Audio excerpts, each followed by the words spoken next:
Então, boa noite a todos. É uma alegria estar aqui recebendo no Fórum Mulher Unirio, que é o grupo de extensão que eu organizo junto com a professora Carla Miguelotti. E a gente faz esses estudos, né? Desenvolve estudos acerca da escrita feminina, dentre outros aspectos dessa questão em torno da mulher no contemporâneo.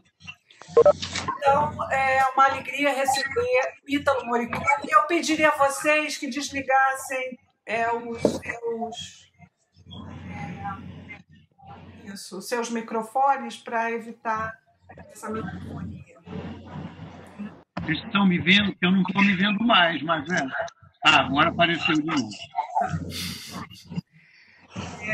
Uma alegria receber Ítalo Moricone para falar da Ana Cristina César, nesse grupo de pesquisa em torno da poesia brasileira contemporânea no feminino. Eu, com várias alunas e alunos, temos estudado nesse semestre a poesia da Ana Cristina César. Então, nosso interesse pelo estudo do Ítalo Moricone, que publicou em 1996 o livro O Sangue de uma Poeta, né, que é uma espécie de biografia crítica da obra da Ana Cristina César. Ítalo Moricone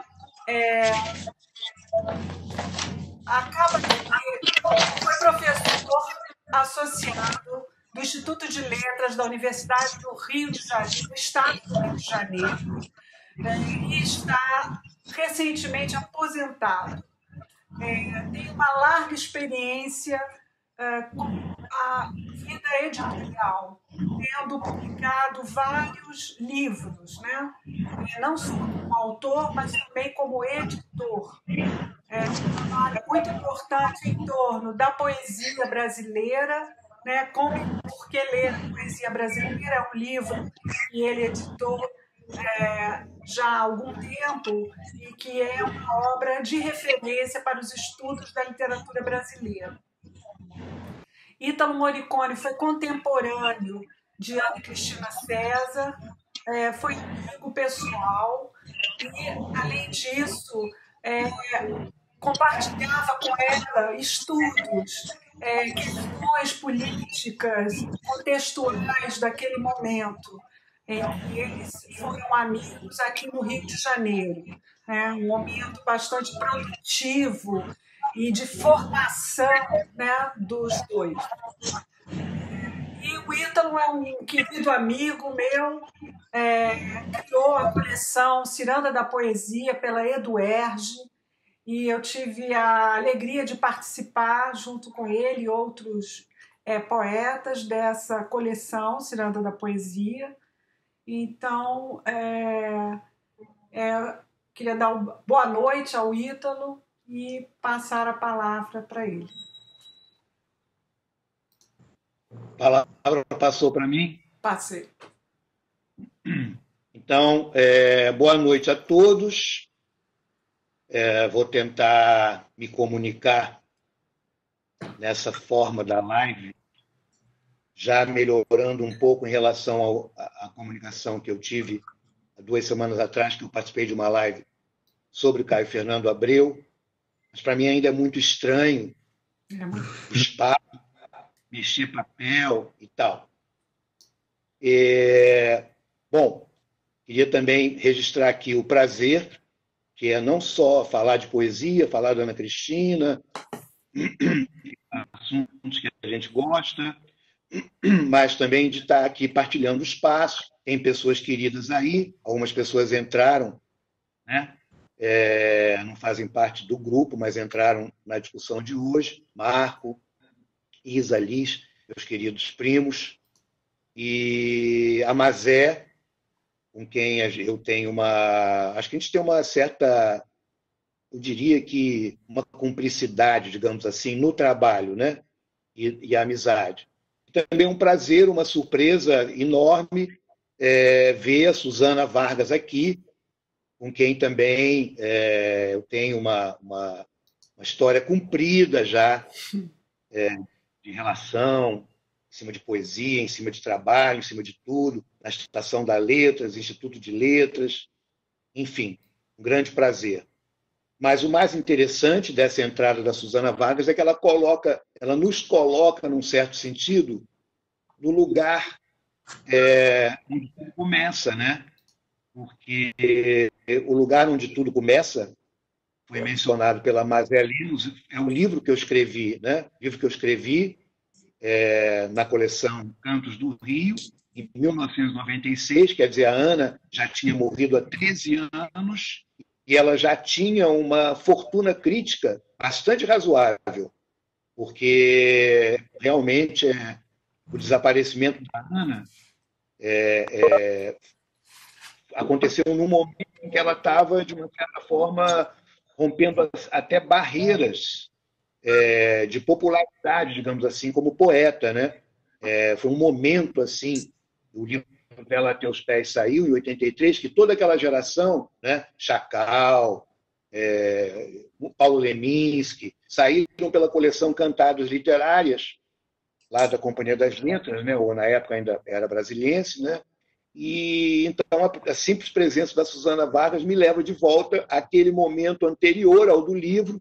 O livro já é 1996, mas aquele momento anterior, que é o início dos anos 80, que foi uma década emocionante, foi uma década fundamental para a nossa geração, porque foi a década da redemocratização, e trabalhamos juntos, né? Trabalhamos juntos na Faculdade da Cidade, lá em Ipanema, e tem um episódio que eu exploro bastante no meu livro, né? Porque quando você faz um perfil biográfico, você tem algumas coisas, e o meu perfil foi escrito em 6 meses, né? E então não foi uma pesquisa longa ou exaustiva, também não foi autorizada, mas se pautou muito pelas conversas que eu tive com a mãe, com o pai, etc. Então, me preocupei no livro também em buscar um pouco a formação, né? Mas aí tem um episódio que é um episódio importante, que é uma entrevista, um documento importante daquele momento, que é uma entrevista que acabou ficando muito famosa, porque quando as pessoas morrem com uma obra exígua, tudo adquire um significado maior, principalmente se é relevante, que no caso da Ana Cristina acontece, né? É uma famosa entrevista que a Ana Cristina deu para a Beatriz Rezende, onde ela vai entrar muito, interessava já naquela época, interessava muito essa questão da poesia feminina, do feminino na literatura, a Beatriz Rezende, e a Beatriz era professora lá na Faculdade da Cidade. A Susana era professora, eu era professor, era um grupo muito interessante lá, lá na Faculdade da Cidade, inclusive de alunos brilhantes. Estávamos lembrando aqui alguns nomes, eu não vou voltar àqueles nomes, que eram naquela conversa inicial, mas outro que foi também aluno nosso, que virou uma celebridade do vídeo, uma grande figura, muito querido, Tino Marcos, um repórter esportivo, e André Trigueiro foi aluno nosso na Faculdade da Cidade. Então, era uma geração de alunos ali, Alvinho, Álvaro da Costa Silva, que está agora lá na Folha de São Paulo. Enfim, foi um momento brilhante, né? E a Ana Cristina esteve conosco naquele momento. E eu dava, um pouco depois da morte dela, em 83, a Beatriz já começou a trabalhar com textos dela na sala de aula. Nós éramos professores de literatura, mas eu também dava muitas disciplinas de comunicação, que era uma turma imensa e tal, né? Mas eu fiz um trabalho específico de literatura com uma oficina literária. E aí a oficina literária, devia ser por volta de 85, 86, também trabalhei muitos poetas contemporâneos e trabalhei a Ana Cristina Serra. Então, de repente, a gente cai assim, pela mera presença da Susana Vargas, a gente cai naquele momento. Aí, falar um pouquinho do livro, né? Porque falar também da minha condição agora, porque bom, esse livro, como a Mazé definiu muito bem, ele é uma biografia crítica, né? Eu gosto de caracterizar o livro como um perfil biográfico. Ele não chega a ser uma biografia, ele é um perfil biográfico. E para trabalhar esse perfil biográfico, eu trabalho também bastante o texto literário. Então, o livro eu fiz intuitivamente de encomenda, né? Foi uma encomenda da coleção Cantos do Rio. Eu fiz um tipo de trabalho que acabou definindo muito a minha perspectiva nos anos que se seguiram, que é justamente o que a gente pode chamar da volta da biografia conjugada à leitura do texto com, digamos assim, estatuto acadêmico, digamos assim. A biografia, a leitura biográfica, biográfico-crítica, tinha sido completamente banida do ensino de literatura no tempo que eu fui aluno de literatura. Então, eu sou de uma geração cuja primeira formação, nos anos 70, tinha banido completamente a literatura. Só que eu fui desafiado, né? Embora na época se já tivesse algumas obras até primas dessa nova crítica, ainda bastante embrionária nos anos 80, e que hoje seria talvez até, num certo sentido, não sei se dominante, mas muito forte dentro dos estudos literários. Você tem o livro da O Homem Encadernado, já tinha sido escrito, já tinha sido publicado, da Maria Helena Werneck, que é uma obra pioneira nessa recuperação do biográfico. Depois eu, já também na editora da UERJ, décadas depois, publiquei uma segunda edição desse livro na UERJ, né? Então, eu caracterizei esse livro, foi um livro que é um depoimento, na verdade, porque eu não tinha muito tempo, eu tinha 6 meses de prazo para escrever esse livro, eu não tinha tempo para fazer uma real pesquisa biográfica, né? Uma real pesquisa, como depois eu trabalhei muito em termos de trabalho de campo, quando eu publiquei as cartas do Caio Fernando Abreu, que também é uma pessoa daquele momento, no Rio de Janeiro, nos anos 80, amizade da Ana Cristina com Caio Fernando Abreu, João Gilberto Noll, enfim, era a vida literária do início dos anos 80. Então, eu escrevi, na verdade, orientado pelo memorialismo, pelo depoimento. Quer dizer, eu acho que o mais importante no livro, digamos assim, na elaboração do livro, é o exercício de memória e o depoimento que eu faço da Ana Cristina, que eu conheci, portanto, com as lacunas, porque eu não as preenchi com pesquisa, né? E a leitura dos textos, que já vinha também sendo alimentada, como eu falei com vocês, em 1996 já existia uma fortuna crítica na academia bastante importante, sobre Ana Cristina César. Eu me alimentei muito dessa pesquisa, principalmente eu citaria o livro da Maria Lúcia Barros Camargo, lá da Santa Catarina, e um ensaio do Silviano, Singular e Anônimo, que Silviano sempre marca muito a minha geração, Puckiana e tal, né? Mas foi uma experiência, a escrita desse livro foi uma experiência xamânica, sabe? Eu assim, eu me desgastei muito na escrita desse livro, porque, como toda escrita biográfica, como todo perfil biográfico de conteúdo crítico literário, esse esforço acaba sendo um esforço também autobiográfico. Então, num certo sentido,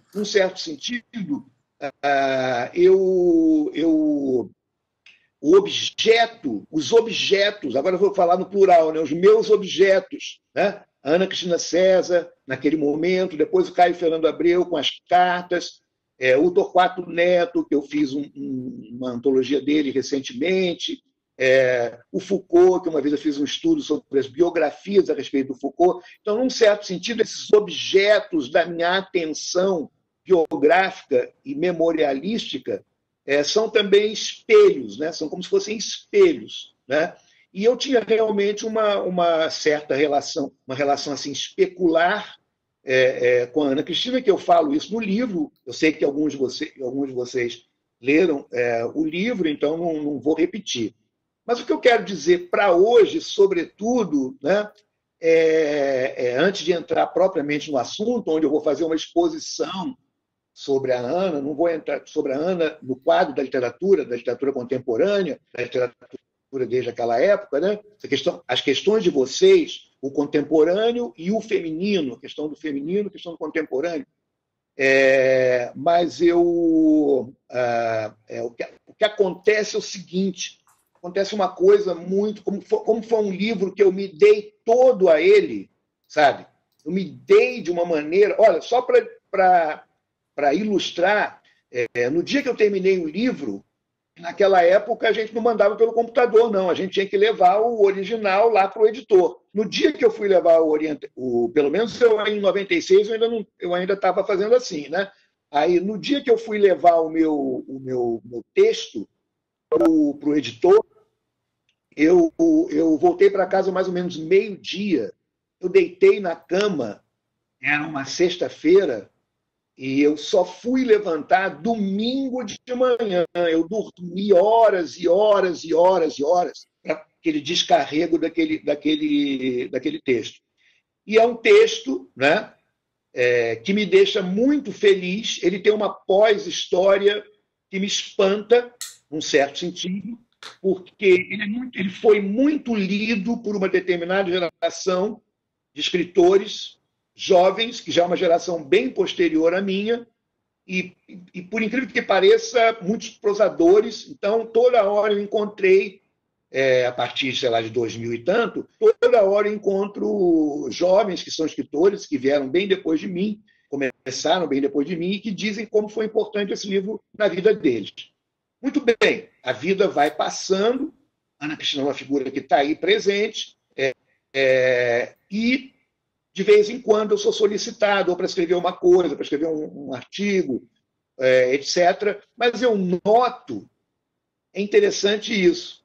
É claro que um texto literário sempre pode ser lido de novas formas pela mesma pessoa. Hoje mesmo eu estava folheando aqui o livro da Ana e eu tive uma visão nova, eu acho assim. Você tem uma visão nova dos poemas, mas, sinceramente, sabe, desde então, toda vez que me pedem para escrever sobre a Ana Cristina, eu acho que eu já disse tudo, sabe? Então, eu acho que provavelmente eu não reli o livro agora, eu só reli alguns poemas da Ana Cristina, né, para refrescar minha memória. Mas eu imagino que muitas das coisas que eu tenho a dizer hoje aqui são pequenos, 3 pontos, 2, 3 pontos, provavelmente já estão lá no livro. Então, depois também, se no debate puderem vir outras questões, vai ser positivo. Mas parece assim, sabe, que saiu tudo que eu tinha, sabe? E eu acho que o livro ainda tem uma atualidade grande em relação ao pensamento literário hoje, ao pensamento crítico de hoje, sabe? Eu acho que o livro ainda tem essa atualidade, né? Então, agora eu vou começar a colocar os pontos que eu imaginei, que eu pensei que eu teria a dizer, digamos assim, sem uma pesquisa maior, uma preparação maior, mas a partir do que eu já fiz de maneira tão vivida, né? Primeiro, como o tema de vocês também é o feminino, né? E me interessa muito essa questão, me interessa muito a questão de gênero na literatura, a questão de gênero na linguagem, sempre me interessou bastante, né? Eu vou até talvez contextualizar um pouco assim mais isso no interior da literatura contemporânea num sentido bastante mais amplo. Mas acho que a primeira coisa que a gente poderia dizer sobre a relação entre a poesia da Ana Cristina e o tema do feminino na literatura é uma descrição histórica, no sentido de que a Ana Cristina foi a grande referência, foi a grande leitura, o grande modelo do que a gente pode entender como uma guinada para o feminino no cenário poético brasileiro. E quando eu digo aqui guinada para o feminino, eu estou, em primeiro lugar, falando em sentido quantitativo. Quer dizer, eu acho que a partir dos anos 80 e principalmente a partir dos anos 90 e de lá para cá, se intensificando cada vez mais, o número de poetas mulheres na configuração da cena poética brasileira é realmente bastante impressionante. eu acho que a Suzana vai conversar comigo, vai concordar comigo. Eu estou falando no sentido quantitativo, certo? Daí a você extrair uma consequência crítica é uma outra questão. Daí a você perguntar se essa proliferação de poetas mulheres na poesia brasileira contemporânea tem uma consequência estética, histórica, linguística maior, é uma outra questão. Porque nós vamos, eu acho que provavelmente eu devo entrar nessa questão, né? Eu faço distinção entre o que seria o problema do feminino na enunciação poética, certo? Na construção da persona poética, do fato, digamos assim, histórico-sociológico da presença de muitas poetas mulheres num determinado contexto artístico. Né? Quer dizer, o feminino na literatura me interessa mais na medida em que ele esteja me dizendo alguma coisa, digamos assim, não sei se profunda não é boa palavra, mas alguma coisa significativa, né, na própria trama da relação da linguagem poética com a linguagem em geral. Né? Então, quando se pensa no feminino, essa era uma preocupação dela. Né? Ela, por exemplo, queria fazer uma poesia, e fez, que quem lê a poesia dela vê, né? Iria fazer uma poesia que tocasse nessa questão do feminino, mas ela, como ela dizia, ela não queria fazer poesia de mulherzinha, certo? Então, a poesia de mulherzinha, que talvez nós possamos... que assim, ela foi má na época, porque nós, quando somos jovens, somos muito maus. Então, ela colocou a Cecília Meirelles como uma das representantes dessa poesia de mulherzinha.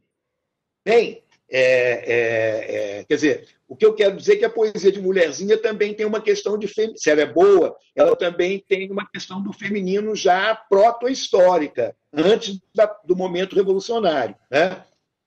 Mas o que ela dizia, e o que eu estou dizendo aqui, é que quando a gente traz, né, quando a Ana Cristina traz, quando as feministas trazem, quando os poetas do mundo inteiro trazem, poetas mulheres do mundo inteiro trazem essa questão do feminino para pensar a poética, o que elas pretendem é um feminino que não esteja já previsto numa hegemonia de um discurso, na hegemonia do discurso tradicional. Então, nesse sentido, eu não diria que, por um lado, mas por outro lado sim, mas eu não diria que a poesia da Cecília Meirelles ocupa esse lugar. Quer dizer, você tem uma poesia, você tem uma linguagem universal, um sujeito poético universal, uma enunciação poética canônica, consagrada há milênios. Esse universal é desmascarado enquanto um universal historicamente marcado, a partir dos anos 60, 70, historicamente marcado por raça, historicamente marcado por gênero, historicamente marcado pela situação em que o poema é fabricado, que já não é vista, digamos, de maneira ideal, o poema sendo como que ou um escapismo ou uma descrição jornalística, mas outro tipo de relação intempestiva que esse poema vai acontecer. Então, aqui o que eu queria dizer basicamente sobre isso é o seguinte, que não necessariamente uma poesia que fala de assuntos próprios do mundo feminino, não necessariamente essa poesia traz a questão do feminino na linguagem poética, embora isso também não possa ser desprezado. Eu acho que você tem níveis, você tem planos em que essa presença estatisticamente significativa do feminino da voz feminina na configuração da cena poética vai se manifestar. Né? Acho, e isso me deixa impressionado, mas acho que eu entendo por quê, né? Que apesar, quer dizer, essa geração que eu estou falando, que foi uma geração de poetas mulheres que emergiu nos anos 80, 90, agora já vieram novas gerações. E passa muito rápido, né? E, quer dizer, o que passa muito rápido, na verdade, não é o conceito mais amplo, histórico, sociológico de geração, que é uma coisa também que ficou bastante fora de moda, na história em geral, mas é, digamos assim, as irrupções, as emergências. Né? Então, quando você tem uma nova geração, digamos, por exemplo, quando surge a poesia marginal nos anos 70, é uma emergência, é um emergir, certo? Mas o Drummond ainda está fazendo poesia, o Cabral ainda está fazendo poesia. Então, o que eu estou falando aqui são dessas irrupções, dessas emergências. Então, você já tem outras irrupções depois dessa geração de novas poetas mulheres. E aí eu observo que as novas novíssimas continuam, as novas novíssimas leitoras de poesia continuam buscando na poesia da Ana Cristina uma referência.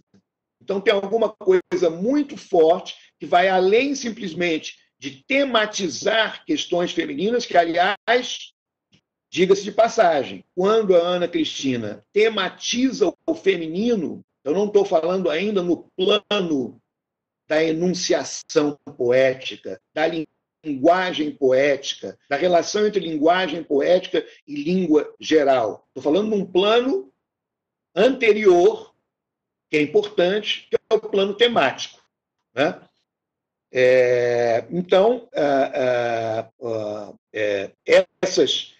essas novíssimas gerações, elas continuam buscando. Sim, desculpa, eu perdi uma coisa aqui que eu queria dizer. É que esse feminino, nesse outro plano da enunciação, ele vai problematizar, vocês já devem ter visto isso, eu digo isso no meu livro e depois nós vamos ver isso, ele vai problematizar a própria noção, o próprio alicerce da identidade feminina. Então, digamos assim, a poesia da Ana é uma referência para o feminino na poesia brasileira contemporânea, mas ela faz isso questionando até o feminino enquanto tal, né? De um outro lugar, que já não é mais aquele lugar determinado pelo cânone consagrado, pelo conceito consagrado de poesia, né? Nas suas três formas historicamente mais relevantes, seria a tradicional, antiga, do soneto, das formas fixas, a forma romântica e a forma modernista vanguardista. Então você vai ter aí o feminino no seu lugarzinho ocupado. Né? Eu vou até fazer aqui um pequeno parêntese, porque no caso da Cecília Meirelles, né, eu falei que ela foi má, a Ana Cristina falou que ela foi má, porque ela classificou, entre aspas, um pouco Cecília Meirelles e outras como poetas de água de cheiro. Né? Eu acho que, por um lado, ela estava equivocada na medida em que você tem uma problemática do feminino muito importante, não apenas na poesia da Cecília Meirelles, mas também na biografia da Cecília Meirelles. Uma das biografias mais interessantes da vida intelectual literária do século XX é a biografia da Cecília Meirelles, como educadora, como viajante, enfim. Mas, por outro lado, Ana Cristina tinha razão, porque o lírico da Cecília Meirelles era aquele lírico dentro da tradição, que é uma tradição que concebe uma linguagem universal e ali todo mundo é igual. Todo mundo é poeta, né? Dentro desse paradigma de uma linguagem poética que é universal para todos, certo? Então, o que vai acontecer aí, que é motivo de muita polêmica, né? Até hoje é polêmica, que é o seguinte, é a marca. Né? Poeta, todo mundo é poeta, sim, todo mundo é poeta, mas aí você vai ter a marca de gênero e outras marcas. Né? Eu acho que essa é uma questão muito importante do feminismo em poesia, não é? Que perder a inocência da universalidade do sujeito.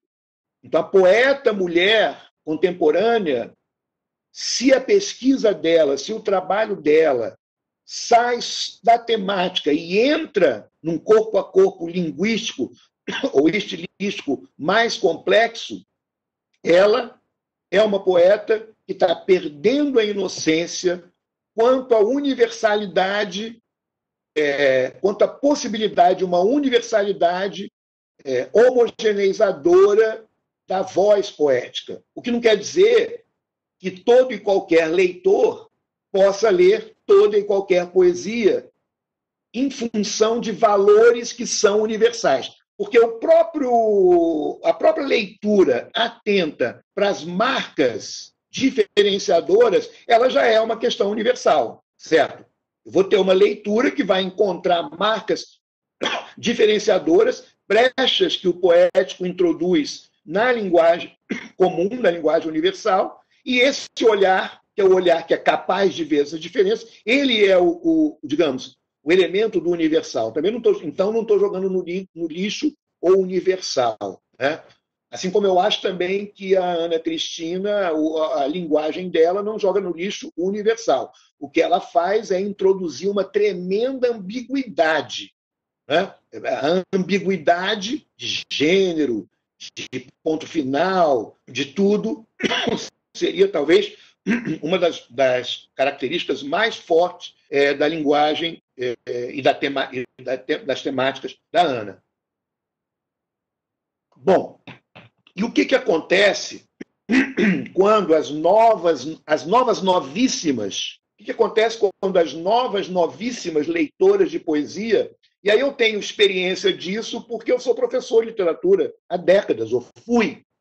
Aliás, só queria acrescentar lá ao que a Mazé falou, que eu me aposentei da UERJ, mas eu estou como visitante lá na Unifesp, né? Só que eu estou muito frustrado, porque eu estava instaladíssimo em São Paulo para começar o meu caso de amor com a Universidade Federal de São Paulo, lá em Guarulhos, numa periferia parecida com a Maracanã, né?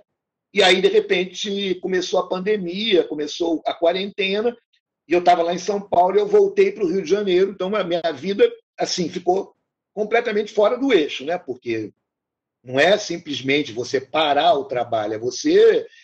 Quer dizer, eu não tinha plano B nenhum, então eu voltei para cá e vou fazer uma quarentena pantanosa. Bom, voltando então, com que se defronta o novo leitor, o leitor apaixonado, o leitor que está buscando poesia e que vai para Ana Cristina César, né? Com o que ele se defronta? O que eu vou falar aqui é banal, é quase que ABC, mas é o que eu observo nesse corpo a corpo inicial, nesse corpo a corpo formativo que é estabelecido entre os novos leitores, que alguns atravessam a planície do poema da Ana Cristina galhardamente e chegam até o final. Outros chegam também até um certo caminho. Ele vai se defrontar com nós, e nós também nos defrontamos com, por um lado, dificuldade e, por outro lado, facilidade, certo?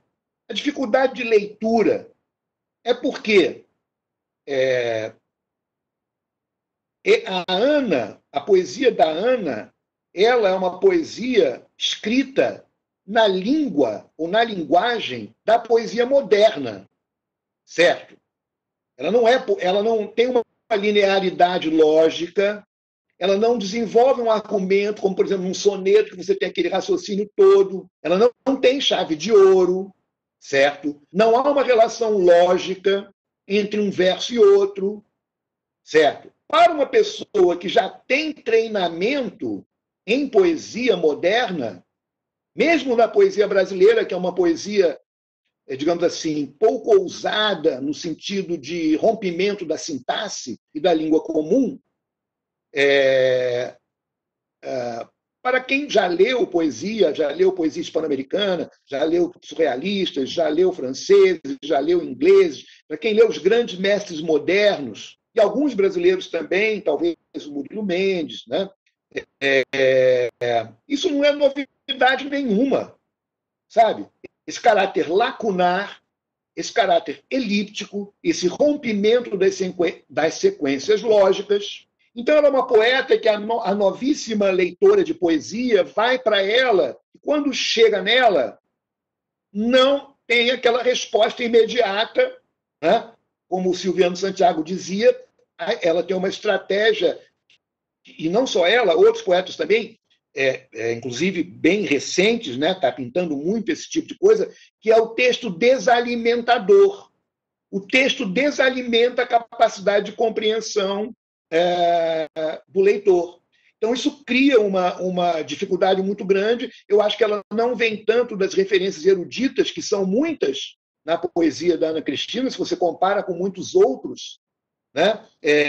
Mas não acho que não é esse que é o problema, não. É mais o caráter aparentemente cifrado da linguagem poética moderna. Eu sempre digo, né? Eu sempre dizia, né? Porque aí, pelo menos agora, das aulas de graduação, eu não terei muitas, mas eu sempre digo nas minhas aulas de graduação que a leitura da poesia moderna exige uma segunda alfabetização, exige um aprendizado de leitura próprio, certo? Porque se você quiser continuar a entender um poema como uma totalidade fechada, como uma totalidade de sentido dotada de alguma transparência ou, quando muito, de complicações sintáticas, certo? Aí você desiste, pode desistir, porque você não vai penetrar no universo da poesia moderna. Então, a poesia da Ana Cristina ela está inteiramente dentro desse tipo de coisa. Isso não quer dizer que você não tenha poéticas mais ajustadas a essa relação mimética imediata, tanto com a lógica do pensamento, quanto aquilo que a gente vê na realidade. Você tem isso, e são coisas muito boas. Eu acho que uma das maiores forças da poesia brasileira é justamente a sua ligação com o cotidiano, né? Justamente a força da poesia brasileira, mas o que a diferencia bastante de outras tradições poéticas que são muito mais metaforizadoras, né, e alegorizantes, né? A nossa força, pelo contrário, é o rés do chão, como dizia o Antônio Cândido sobre as crônicas, né? E aí, mas acontece o seguinte, como é uma poesia cifrada, ela tem onde você se pegar, entendeu? Então, a novíssima leitora de poesia em formação, ela aos poucos vai se agarrando nos fragmentos de cotidiano e de experiência feminina que estão espalhados de maneira, em princípio, aparentemente caótica, no texto da Ana Cristina. E aí ela e aí você tem, então, o outro fenômeno, né? Quer dizer, que seria também uma das causas do grande rendimento, da grande fertilidade, do grande segmento de seguidores, né, que a poesia da Ana Cristina César tem entre as poetas mulheres, uma questão que aconteceu muito nas primeiras, dos anos 80 e 90, e que agora menos, né?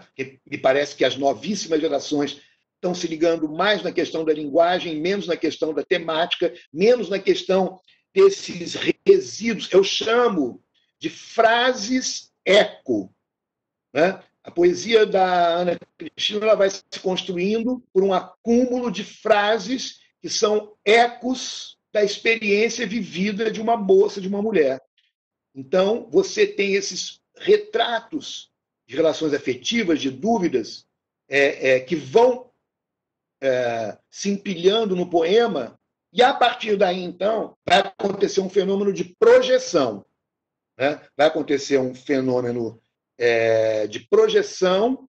Então, você vai ter muitas poetas, mulheres, que, digamos assim, escrevem como Ana Cristina, né? E esse escrever como Ana Cristina, eu não tenho problema nenhum com escrever como. Outro dia eu estava com o pessoal da live, que também, como eu já fiz muitas oficinas, não tantas quanto a Suzana, mas já fiz muita oficina. Não tem problema nenhum.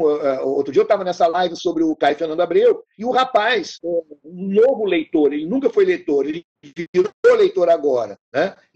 E ou melhor.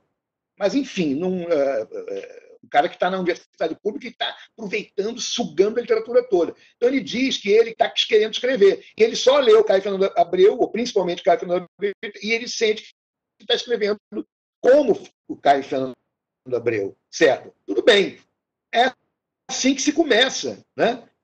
É como. Depois você vai ter que, ou você vai ter que quebrar esse ídolo, como dizia o Harold Bloom, né? Ou você vai, a tua subjetividade vai colocar uma deriva, né? E você vai ser original, digamos assim. Né? Mas então você tem um fenômeno contraposto àquele outro, que é o do choque que a poesia cifrada da Ana causa, fenômeno contraposto, que é uma projeção muito grande de muitas poetas mulheres com a poesia da Ana Cristina.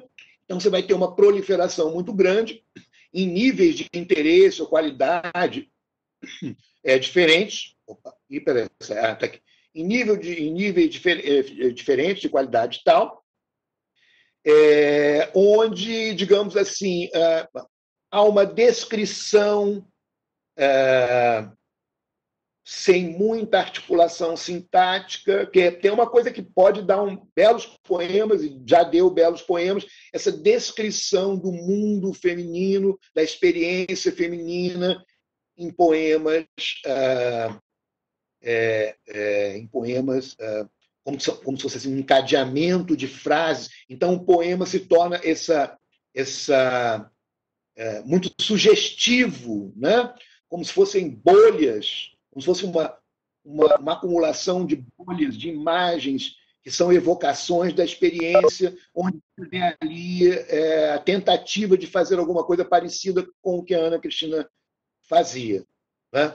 Então, esse primeiro ponto, agora que eu estou encerrando, é mais para situar, digamos assim, a Ana Cristina, como a obra da Ana Cristina, como uma experiência de leitura nesse nosso contemporâneo, que, pelo que eu fiz agora, eu fiz um panorama que abarca, na verdade, 4 décadas, porque eu estou pensando nas primeiríssimas mulheres que se inspiraram na Ana, depois nas outras, e agora eu estou falando que eu observo que ainda é forte essa busca da poesia da Ana Cristina. Ela se tornou mais forte do que, por exemplo, como referencial para uma poeta mulher que queira fazer poesia feminina. Ela se tornou mais forte. Eu não estou aqui eu não vou nem entrar em questão de mérito, né? Porque atualmente também nós estamos vivendo uma nova era na literatura. Então, essa questão de bom, ruim, sabe, é uma questão complicada. Né? Mas ela ficou mais decisiva para uma poeta mulher iniciante hoje em dia do que uma Adélia Prado, que é da mesma época e que também, num certo sentido, deu uma guinada feminista, digamos assim, ou feminina, do olhar feminino para a poesia. Uma Olga Savary e outras, né? E outras daquela geração, como a Susana, como a Ângela Melin e várias outras. Né? Então, situei um pouco historicamente, essa inquietação é uma inquietação, com a insuficiência de uma linguagem universal, certo? Que a gente não precisa também adotar vocês, digamos assim, não precisa também adotar aquela interpretação, aquela leitura bruta assim, de um feminismo, de achar que é o falocentrismo, que é o masculino, mas é o universal, certo?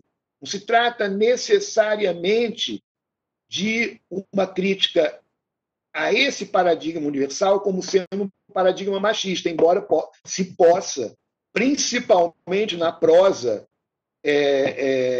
desenvolver essa questão aí. Né?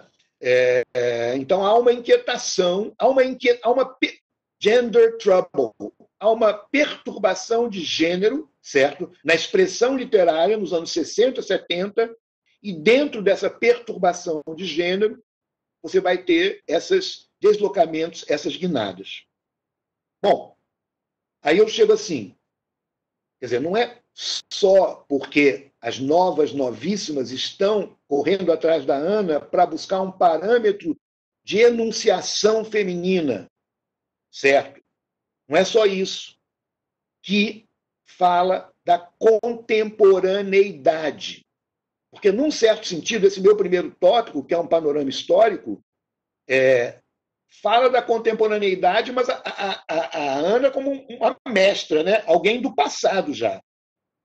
Mas agora eu quero falar da contemporaneidade estética da poesia da Ana Cristina. E é claro que eu aqui estou partindo do pressuposto, eu estou partindo de uma narrativa, para usar a palavra da moda, ou de um cenário, de uma cena poética. Nem todo mundo concebe a cena poética brasileira da maneira que eu vou conceber. Então, mas é a partir de uma narrativa, é a minha narrativa, é a narrativa que eu tenho, a partir de uma compreensão, a partir do meu repertório, a partir da minha experiência geracional. Né?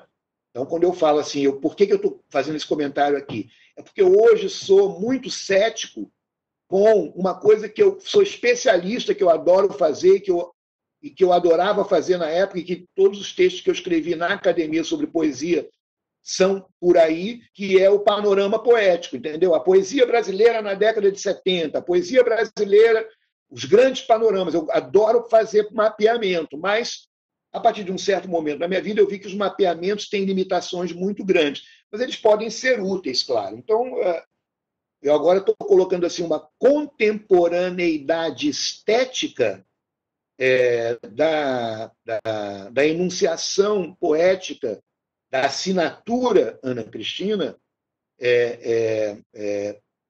nesse sentido, quer dizer, tendo por pano de fundo uma ideia até mesmo assim de uma evolução, não no sentido de para melhor, né? Mas de uma evolução histórica das linguagens, etc. Também não é ismo, né?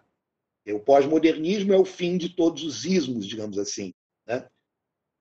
Mas então eu diria para vocês o seguinte: agora você taxativo, eu tenho assim, uma certa tendência para o dogmático, ou melhor, para o, não sei, polêmico ou algo assim, serei taxativo. A contemporaneidade da poética da Ana Cristina está na sua base conversacional, certo?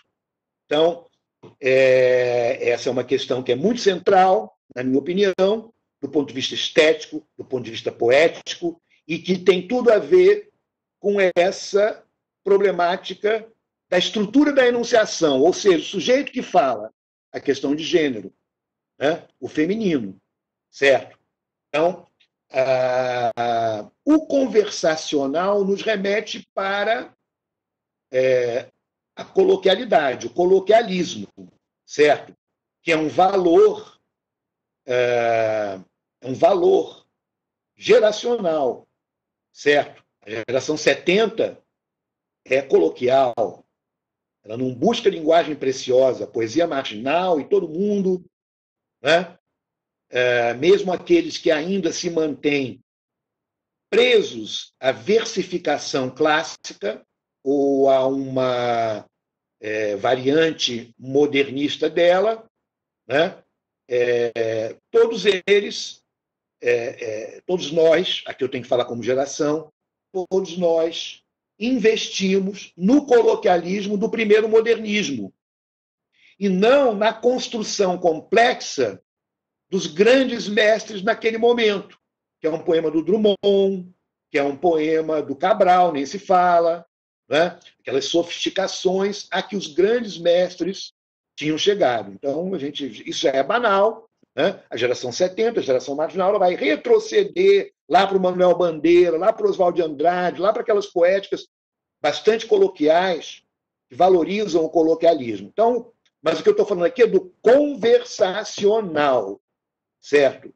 O conversacional, a adoção de um tom conversacional como um elemento de experimentação poética, não é?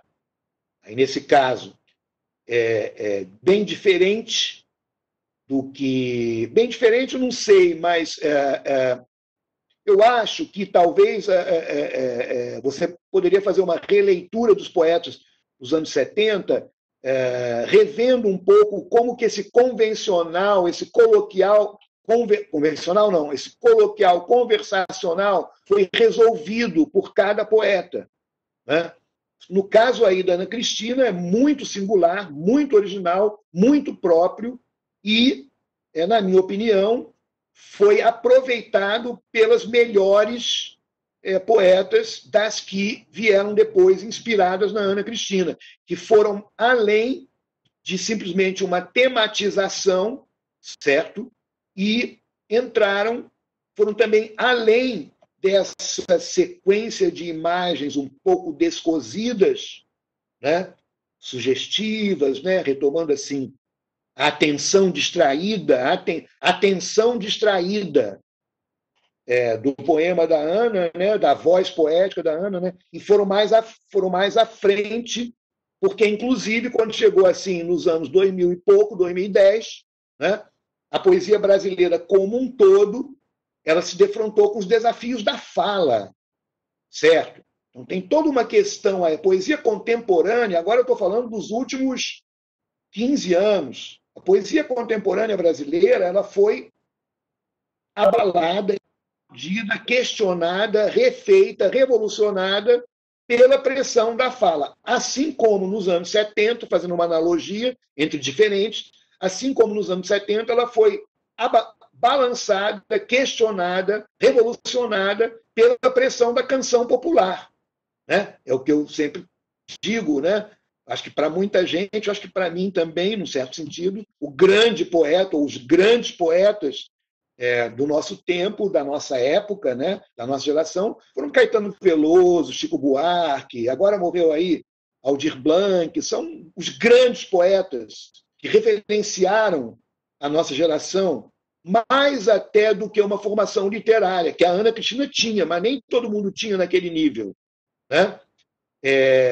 Então, a questão da fala, ela se relaciona, mas ela não é necessariamente o que eu estou querendo dizer aqui quando eu falo do conversacional. Eu só acho que esse conversacional, que é próprio da linguagem da Ana Cristina, ele fica reativado, ele fica reenergizado e ele fica inspirador num contexto mais geral, onde a poesia literária está se defrontando com o rap, está se defrontando com as falas públicas, está se defrontando com o Slam das Minas. Eu não sei se as Minas estão lendo Ana Cristina, porque, inclusive, elas vêm com aquele fluxo, né, que não tem nada a ver com a poesia self-referential, né, autorreferenciada, autoirônica. Não há autoironia, não existe autoironia nessa fala, né, que pressiona a poesia literária, num certo sentido, né? E eu acho que isso dá uma atualidade imensa, que desatualizou. Houve um momento que isso desatualizou, houve um momento em que aquilo que a poesia da Ana traz, de coloquialidade, de conversacional, de questionamento do verso, de aproximação da prosa, talvez eu entre mais nesses aspectos na frente, não sei, né? Tudo isso houve um momento em que o verso se regenerou. Nos anos 80, nos anos 90, talvez até principalmente no início dos anos 90, houve uma volta ao verso, ao soneto. Nós temos grandes sonetistas contemporanérrimos, Antônio Cícero e tantos outros. Houve uma volta, uma revalorização das formas canônicas da poesia. Houve uma onda imensa de descobertas de poetas estrangeiros que nunca tinham penetrado como semente, porque o ambiente ficou totalmente tomado pelo Ezra Pound e pelo T.S. Eliot durante décadas, né? E, de repente, apareceram aquelas traduções que o Augusto Massi fez, Wallace Stevens e tantos poetas, né?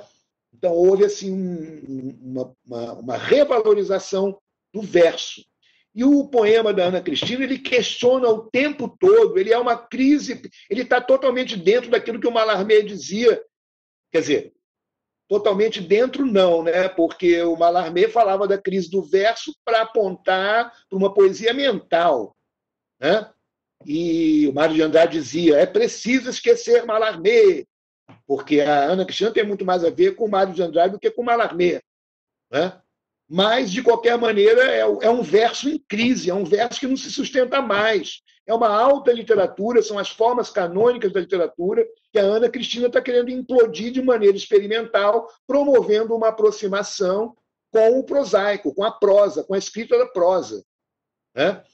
Inclusive, eu, até num prefácio que eu fiz, entre a fortuna crítica da Ana é fantástica. Eu acho que tem livros maravilhosos sobre a Ana Cristina, já mencionei aqui o da Maria Lúcia Passos Camargo, né? Mas tem a Anita Maluf, tem o Marcos Ciscar, tem a Luciana de Leone, né?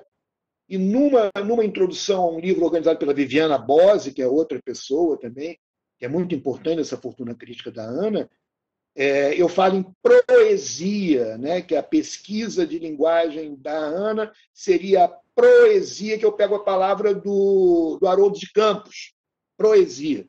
Ele designava Galáxias como um projeto de proesia.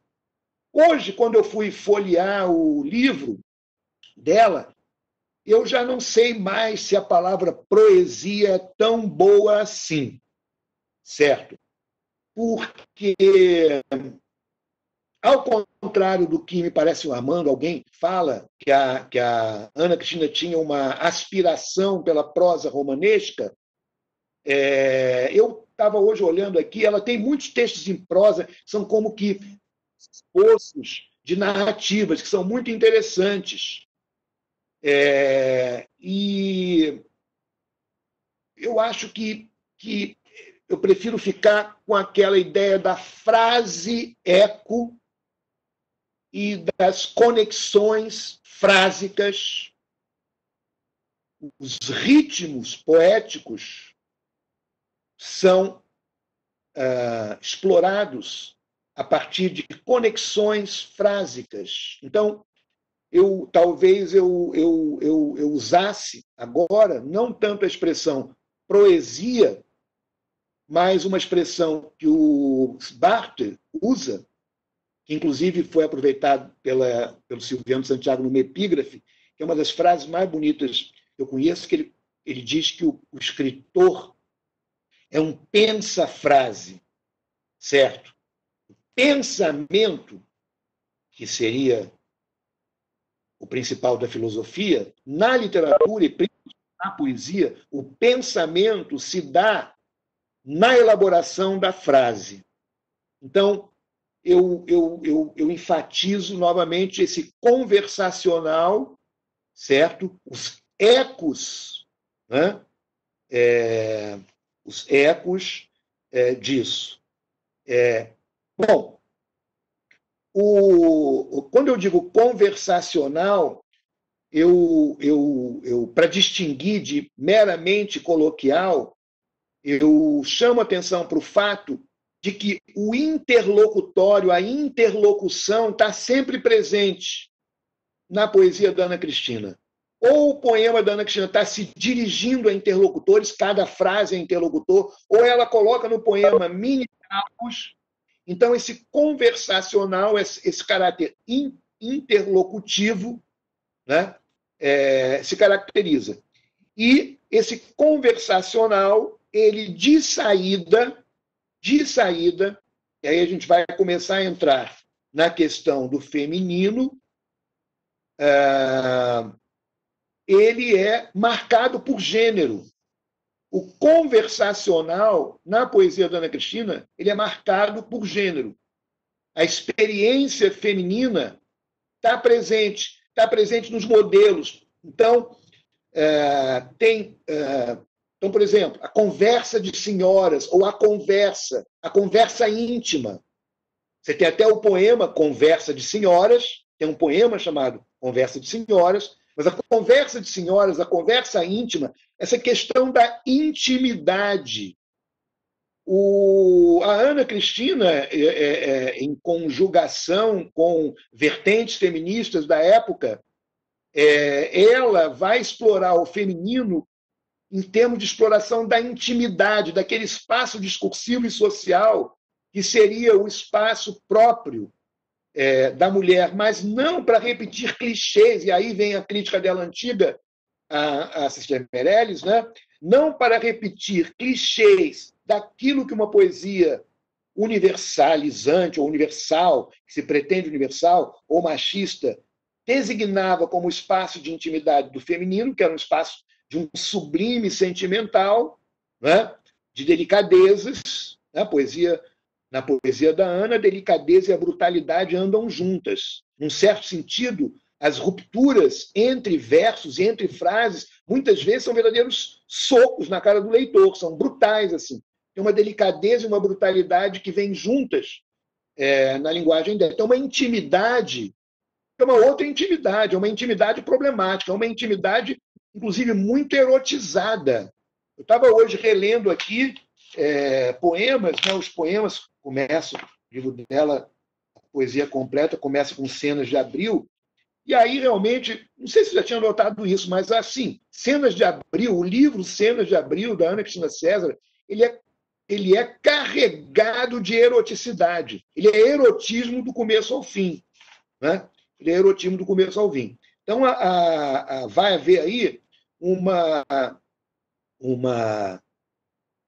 redefinição da intimidade, uma poética da intimidade, certo? Pontuando, não é um conversacional só, não é um conversacional como elemento de poética geral ou de poética universal. É também, mas é um conversacional que está ligado a um projeto de explorar a intimidade, aquilo que nunca foi explorado, pelo menos, né? Enfim, nunca se sabe, né? Talvez as místicas, né? Como definição de intimidade, certo? Essa marca de gênero.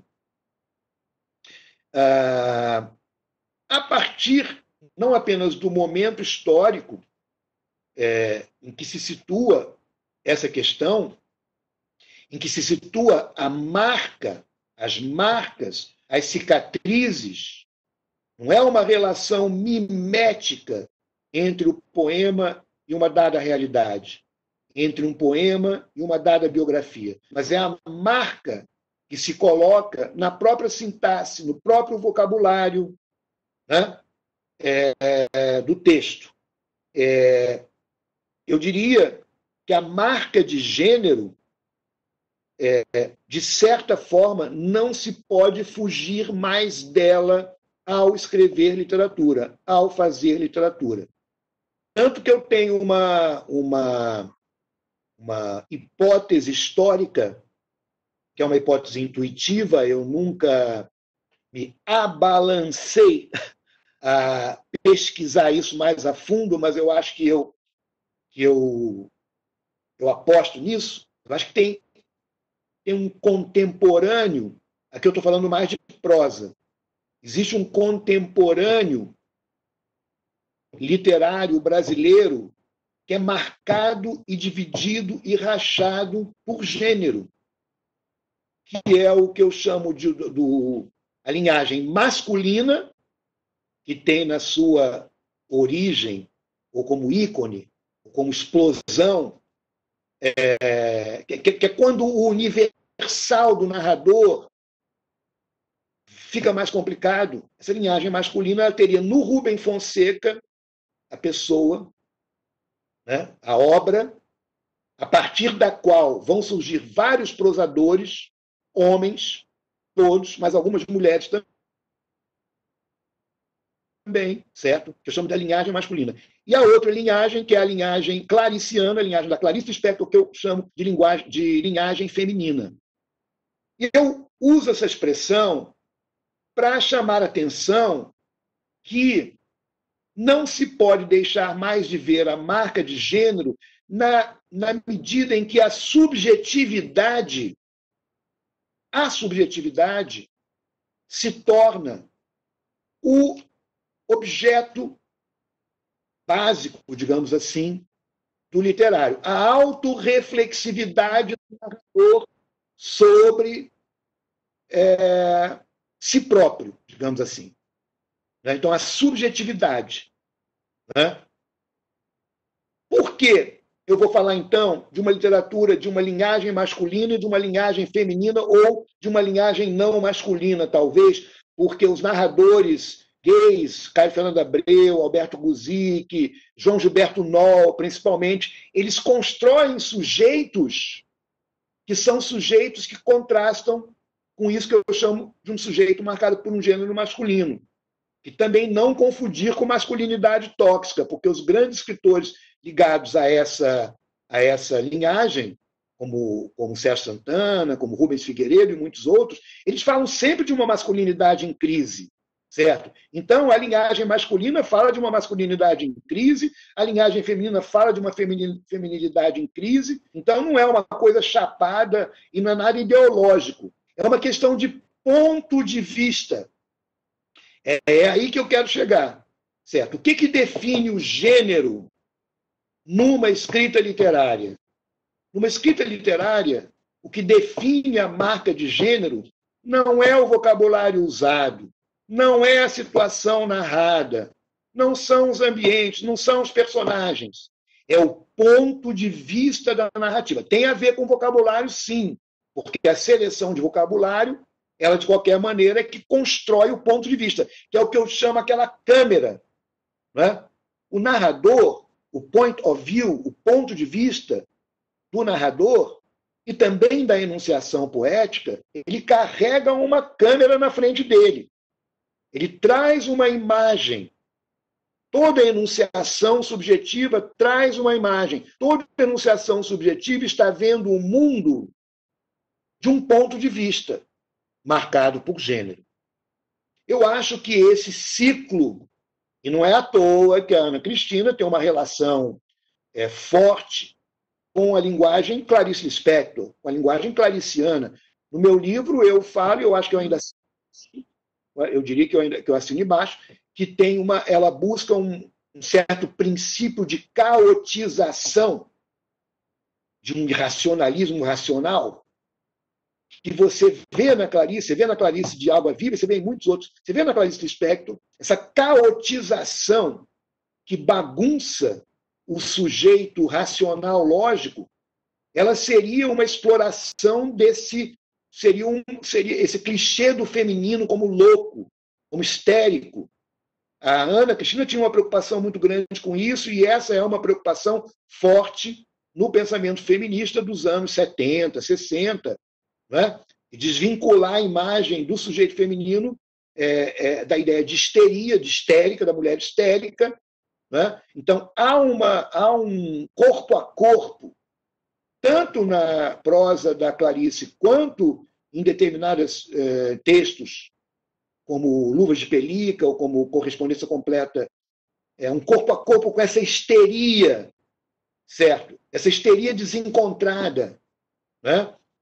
Vale a pena mencionar que a histeria, como um estigma do feminino, né? A falta de lógica, a loucura, né? A mulher é sempre a voz dissonante das reuniões, né? Ela também pode ser vista como um valor positivo do ponto de vista sociológico. Não são poucas, acredito eu, que não sejam poucas, eu já vi algumas, teorizações da cultura de massas como histerizante. A histeria seria quase que uma condição, a somatização pelo corpo, né? E essas reações que a gente vê, por exemplo, agora no debate político, né, próprios de uma sociedade de massas que vive, digamos assim, narcotizada ou siderada, eu gosto dessa palavra, siderada pela comunicação de massa. Então, a ideia de que a cultura de massas contemporânea ela é histerizante, ela é queer, ela cria confusões de gênero, que a gente não sabe mais se elas estão na sociedade ou se elas estão na comunicação. Na verdade, não existe distinção, né, entre comunicação e vivência. Né? É tudo uma coisa só. Né?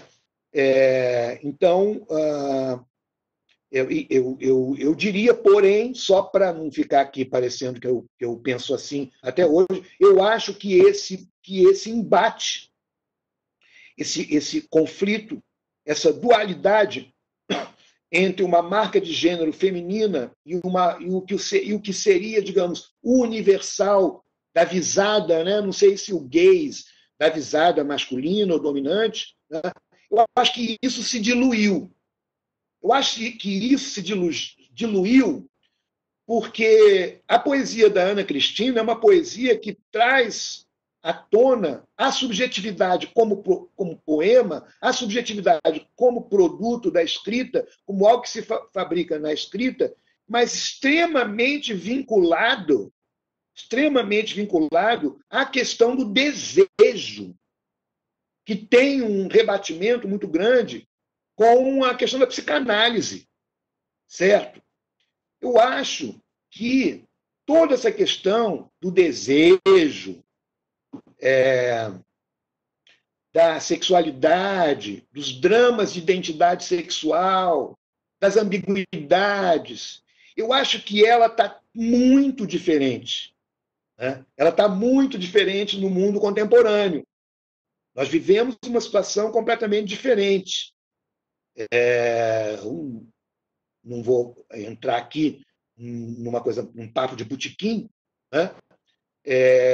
Até porque eu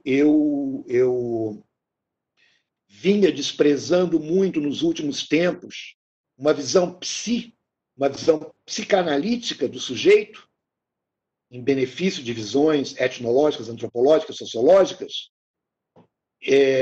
mas ultimamente eu andei tentando me reencontrar com o núcleo do literário, que, num certo sentido, quer dizer, tirando assim, por exemplo, o literário fabulatório, ele não vai te dar a natureza ou a essência do literário, porque o fabulatório está no cinema, está na televisão. Então, o que é aquele mínimo comum? O que é aquele mínimo? O que é aquela raiz que justifica a devoção ao literário? Quando é que eu sou literário?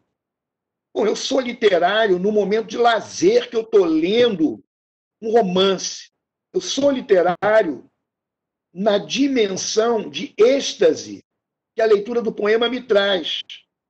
Todas as outras coisas não são literárias. Se eu vou estudar o poema, eu sou filológico, ou eu sou crítico, ou eu sou estudos culturais, ou eu sou sociológico. Está entendendo o que eu estou querendo dizer? É que, de repente, eu resgatei, assim, como um valor insuperável do literário, essa questão da relação entre intimidade e subjetivação, certo?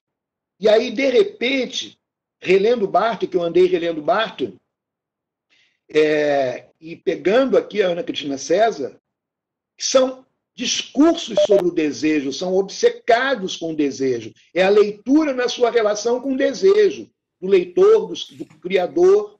Né? E aí, então, de repente, todo esse arcabouço, que foi o arcabouço que fez muito a cabeça da Ana Cristina César, da minha geração, esse arcabouço psi, readquire assim, uma certa relevância. Né? Então, eu disse para a Mazé que eu ia fazer uma fala mais geral, a partir de uma compreensão mais ampla que eu tenho da obra da Ana Cristina, e até porque ou eu faço isso, ou a gente vai para o que eu chamo de clínica do poema, pegar um poema, ler, analisar. Nunca dá tempo para isso, porque eu tenho essa coisa meio generalizante. Então, a gente pode chegar lá, pegar algum poema para trabalhar um pouco ele, né? Mas eu queria, então, enfatizar isso, quer dizer, é uma poesia do desejo, é uma poesia da intimidade como sendo uma intimidade desejante, certo? E que coloca a questão da identidade, porque aí junta tudo, tá entendendo? Junta tudo. Desejo, subjetividade, gênero, identidade, certo? Identidade. É aí que a porca torce o rabo, porque Não dá para novíssima nova, não dá para nova novíssima, não dá para nova novíssima leitora de poesia que quer ser poeta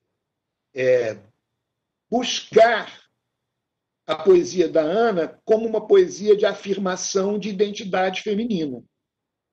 Era uma poesia da marca de gênero, mas da marca de gênero, como eu falei para vocês. O gênero na poesia, na literatura contemporânea brasileira, ele é sempre problemático. Ele está sempre em crise. Ele é um lugar de desejo muito grande, onde uma identidade não se constitui. Então, você tem uma atualidade muito grande dessa questão na poesia da Ana Cristina, por causa da questão da flutuação.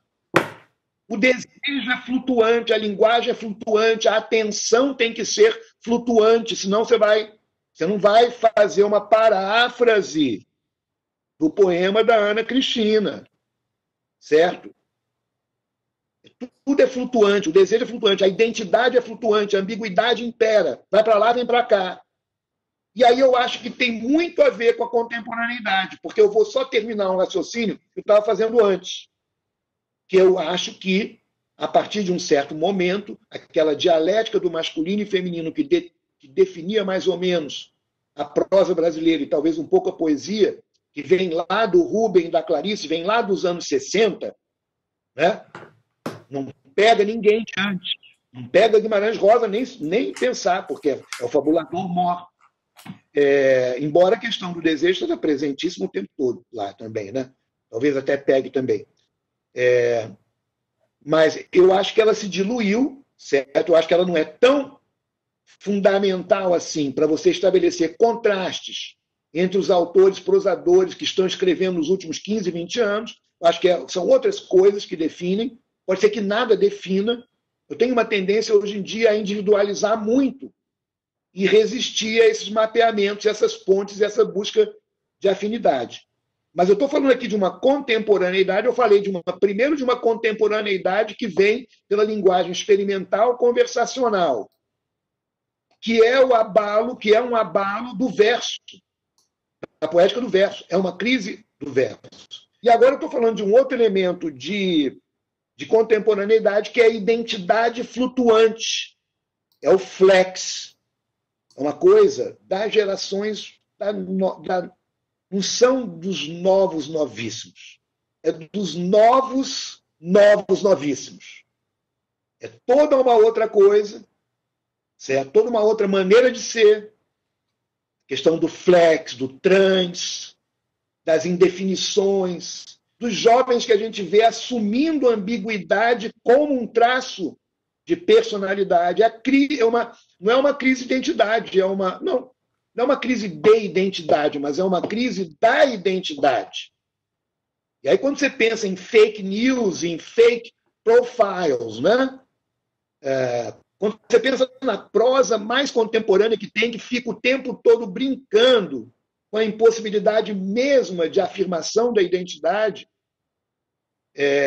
aí você vê que tem assim uma ressonância também entre a poesia da Ana Cristina César e esse novo universo, né, não identitário, pós-identitário, anti-identitário, e de repente coisas que pareciam absurdas começam a fazer sentido dentro da própria sociedade. Né? Também não sei dizer até que ponto isso tudo tem a ver com juventude. Porque a Ana Cristina morreu com 33 anos. Com 33 anos, nem todo mundo resolveu seus problemas identitários. Certo? E essa nova juventude anti-identitária e flex é uma nova juventude. A gente não sabe o que vai acontecer aí no futuro. A gente sabe que tem muito fingimento, tem muita máscara, que a máscara que é o legal. Eu sou uma máscara. Não é mais eu sou o outro. Eu sou uma máscara.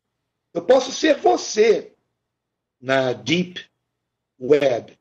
Né? Eu posso ser você. E você pode deixar de ser você. de maneira concreta. Né? Pode ser feito um vídeo com você dizendo coisas que você nunca disse. Tudo que tem de verossimilhança nisso. Né? Então, eu acho que tem uma questão de ambiguidade da identidade, né, que no meu livro eu falo dessa questão do travestismo, certo?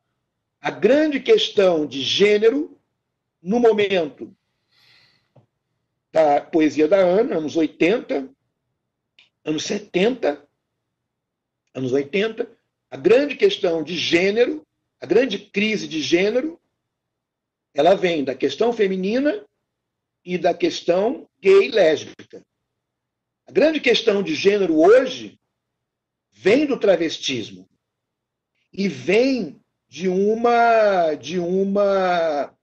situação que, para mim, é quase que incompreensível, na medida em que, num certo sentido, eu ainda tenho a mística da integridade corporal.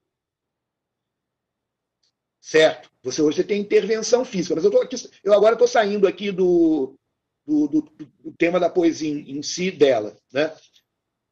E assim, o que eu quero dizer para você é o seguinte, é isso que eu preparei para dizer em termos gerais.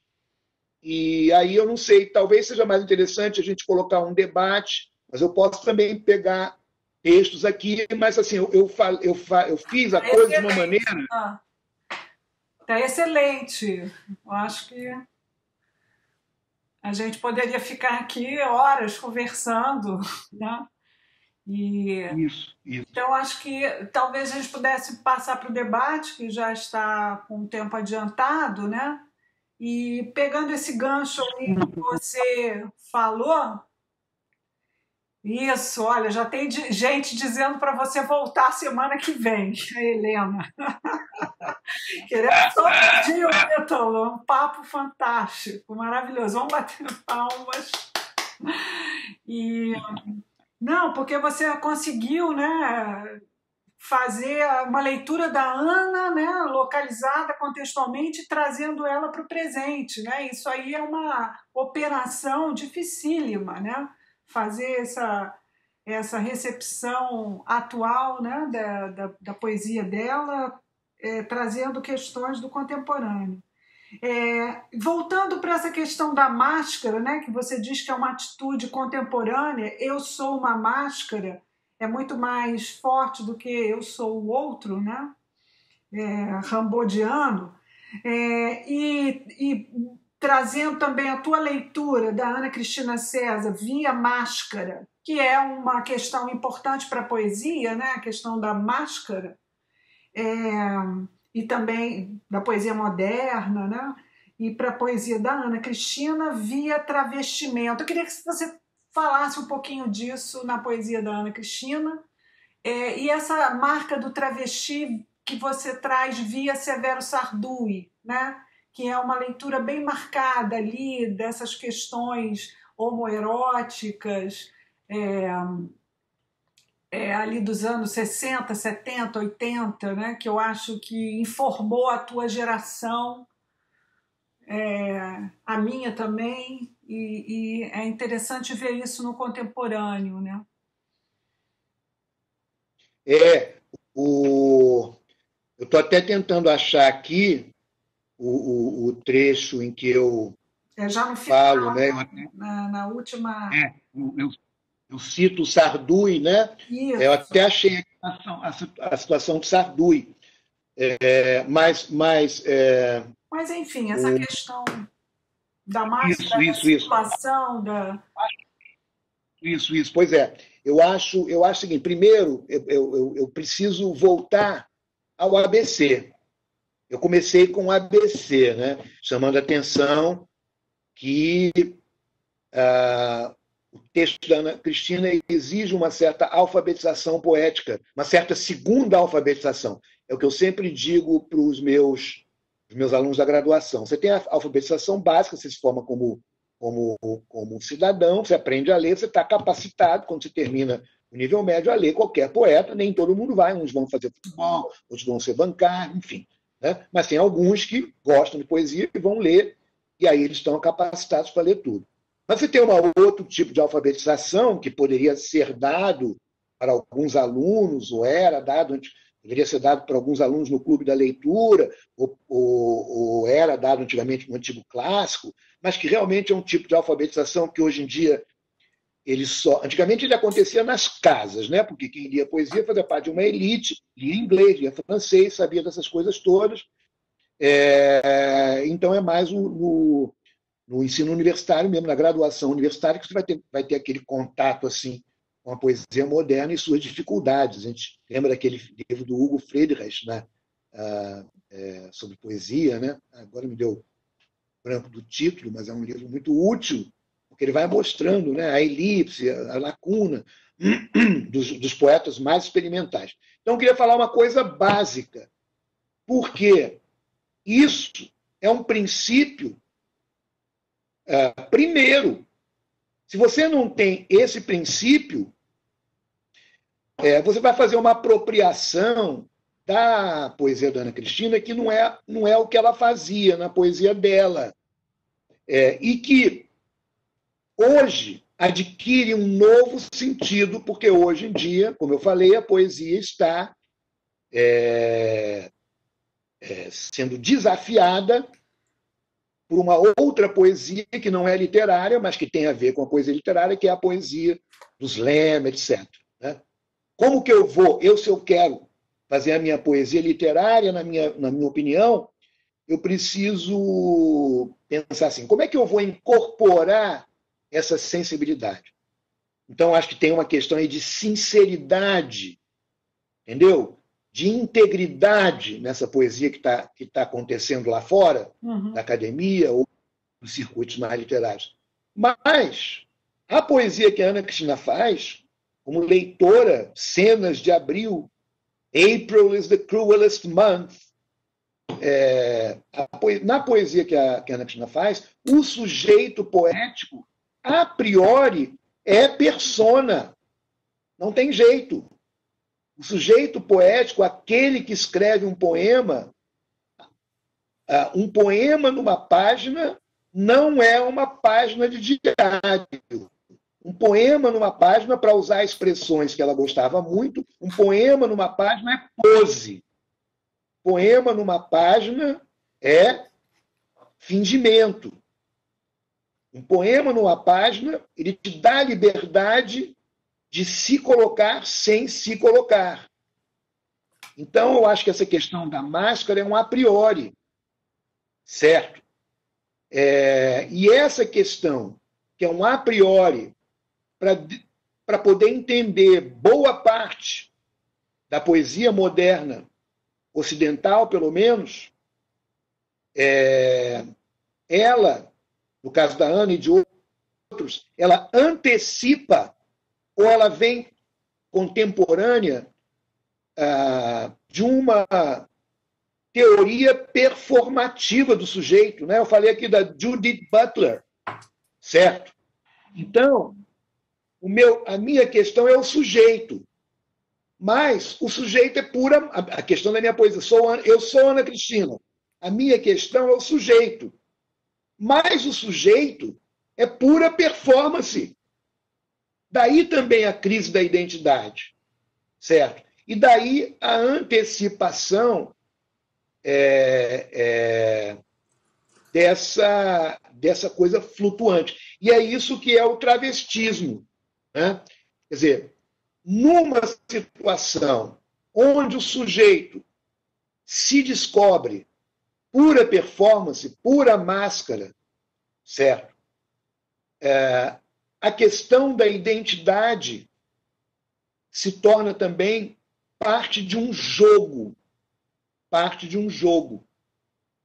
E a Ana tenta, apesar da informação dela ser totalmente a Ana já está tentando sair do paradigma psicanalítico, digamos assim, ou do paradigma, de um paradigma psicanalítico popular, digamos assim, né?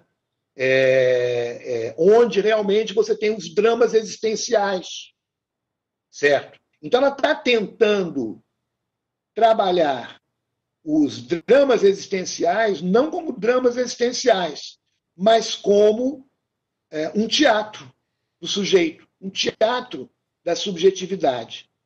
Então, eu acho que essa é uma questão. Eu não sei se eu estou respondendo exaustivamente a questão, mas eu diria que os elementos lógicos dela são esses. Quer dizer, quando eu pego lá o Sarduy, eu acho que não precisa que eu releia, mas é porque esse trecho que eu citei no livro. Eu vou ler aqui. Assim é com os travestis. A mulher não é o limite onde se detém a situação. São hipertéricos. Enfim, é um absurdo, uma imagem abstrata, religiosa inclusive, icônica em todo caso, mortal. As mulheres os imitam. Então, há uma questão de identidade feminina trabalhando uma prática constante. Esse texto da Ana Cristina, mas essa identidade feminina, ela nada mais é do que a declaração de uma identidade. Porque toda identidade, diz o Sarduy, antecipando Judith Butler, toda identidade é uma simulação. Ela vai ser mais ou menos passada. A identidade é problemática, porque a identidade pode ser plena, certo? O antropólogo sabe que aquela identidade daquele povo, que não tem nenhuma cisão social refletida na cisão psicológica, ele sabe que aquela identidade ela é simulatória, porque ela poderia ser outra, diferente completamente. Uma coisa é o árabe, outra coisa é o chinês, outra coisa é o brasileiro. Então, sempre é uma produção cultural, a identidade. Se você está confortável dentro dela, não existe uma questão identitária, a não ser a afirmação dela própria. Né? Isso não quer dizer que a identidade, ela só vai acontecer dessa maneira na poesia da Ana e, em geral, na teoria e na própria vida, como a gente vê hoje, na medida em que ela deixou de ser, na medida em que não há mais um paradigma único, não há mais uma identidade padrão que as pessoas ficam felizes dentro dela. Né? O Freud dizia isso com relação à homossexualidade, né? Que a psicanálise ela só é boa para o homossexual quando ele não está contente com a sua condição. Tem milhões e milhares e dezenas de homossexuais no armário ou fora dele que estão totalmente felizes com a vida que eles levam, certo? Só precisa de análise aquele que tem que dar conta em que, digamos assim, o jogo das máscaras perdeu-se o controle do jogo das máscaras, né? Então é nesse sentido que eu vejo assim a busca da Ana, ler a Ana por uma questão identitária é o que explica, inclusive, certas apropriações menos interessantes de uma poesia feminina que fica assim no superficial, porque não é uma afirmação de identidade. Você sabe muito bem disso, porque você já leu e você sabe disso. Tá bom assim? Acho que eu só consigo ir até aí.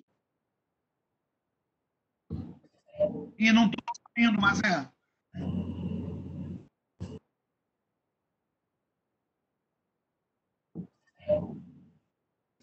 Que foi? Não sei. Tá sem som, Mazé. Oi, tá ouvindo? Estão ouvindo? Agora estou. Agora sim. Só para a Patrícia Cambianca Gaziri quer saber qual o título do livro em que você aborda esse assunto do gênero e identidade na contemporaneidade. Eu não tenho um livro sobre esse tema, né? Eu tenho meu livro sobre a Ana Cristina César, que se chama O Sangue de uma Poeta, que está agora em e-book pela E-Galáxia. Mas eu não tenho realmente um livro especificamente sobre esse assunto. Essa questão volta sempre quando eu falo de escritores, né? Mas eu não tenho uma reflexão específica sobre isso. Obrigada. A Suzana Vargas, queridíssima, quer fazer uma pergunta e depois temos a Raquel. Se alguém quiser fazer pergunta, é só colocar aqui no bate-papo, tá bom? Então vamos lá, Suzana. Liga o seu som, por favor.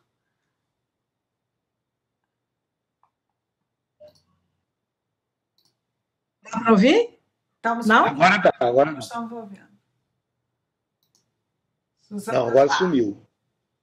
E agora? sim, Agora sim? sim. Agora sim? Sim.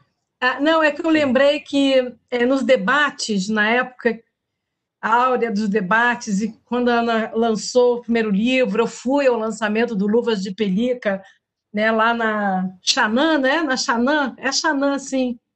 A Foi na livraria. Timbre? Na Timbre, é na Timbre. Então, eu lembro na época dos debates que a moralidade era uma outra coisa, era a aceitação do homossexualismo, tudo era uma outra realidade, né? Pelo menos aparentemente, né? A gente está vendo hoje no Brasil que as coisas são tão loucas, viraram, né? A gente pensou que estava progredindo, né? E não está. Mas, assim, eu lembro que as perguntas que se fazia para a Ana, e a Ana negava, ela respondia e ela dizia, não, isso tudo é uma invenção, porque o tom confessional, conforme você falou, né, nessa base conversacional e o tom confessional, dava ao texto dela a legitimidade de uma confissão, de uma... Né? Então, o que mais, de alguma forma, incomodava as pessoas é que ela negava, né, que é você, não é você? Era a grande pergunta que se fazia. Ninguém falava muito mais do que isso, né? Eu lembro muito, era muito vivo isso, assim, e ela negando, né? Ela, né, de alguma forma, mostrando um pouco esse trabalho, né, que você bem fala agora, né? Então ela conseguiu enervar o leitor, né? Esse leitor que Muito. queria fazer uma leitura cifrada, né? Entendendo ali uma vida pessoal, né? Ela fazia esse jogo de enervar esse leitor, né? Muito interessante. Então, obrigada. Eu queria também dizer, Elita, eu não vou conseguir ficar até o final, viu? Que às 9 eu vou ter que sair daqui, mas Não, tá mas maravilhoso, tá? terminar. Eu já tomei muitas notas e está sendo muito bom para mim. A gente vai ter Grande parceira. Viu o gatinho? É gatinho ou gatinha? Aqui, ó, essa é a Marie. Temos a Raquel, que quer fazer uma pergunta. Raquel, você pode se apresentar e fazer a pergunta? Obrigada, Suzana. Raquel? Olá a todos. Oi. Oi, desculpa que eu estava ligando aqui o áudio, primeira vez que eu uso essa plataforma. Meu nome é Raquel Galvão, eu sou pesquisadora da Unicamp, sou orientanda do CISCAR. Hoje eu estudo, faço uma pesquisa sobre a crítica jornalística de Ana Cristina César, né? Pegando os vários cenários, né, que ela trata nessas 30 e tantas críticas, assim. E aí hoje eu recebi de um amigo, né, esse convite, que eu acho que a Mazé publicou no Facebook. Para mim é uma oportunidade também de estar delineando, né, meu pensamento. Essa semana até li o livro, estava lendo o livro de críticas aí que o professor organizou, né, um dos tantos. E aí eu queria perguntar um pouco, assim, não tanto dentro da conversa, mas perguntar um pouco para o Ítalo como que foi essa experiência também de escrever uma crítica junto com a Ana Cristina César, né?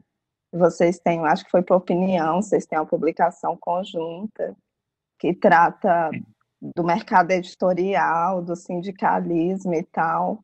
Como que foi essa experiência e também... se você vê, né, eu pelo menos quando estou pesquisando vejo muito assim essa abordagem dela, das escritoras mulheres, esse entendimento, né, essa busca do que seria uma voz feminina, uma voz masculina na literatura, né? Então, como você vê isso aparecendo nas críticas também? Obrigada, e um prazer participar do evento. Bom saber que você está fazendo tese com Ciscar. Acho que eu cheguei a mencionar mais cedo, né, que tem a Fortuna Crítica da Ana, tem textos maravilhosos. Aliás, para a questão anterior sobre identidade tal que foi feita, talvez seja interessante o livro da Maluf, né, da Anita Maluf, sobre a Ana Cristina César. Não estou agora lembrado do título. Mas, com relação à pergunta aqui da Raquel, foi realmente uma experiência muito marcante, né? Foi uma experiência muito marcante escrever esse texto da Ana.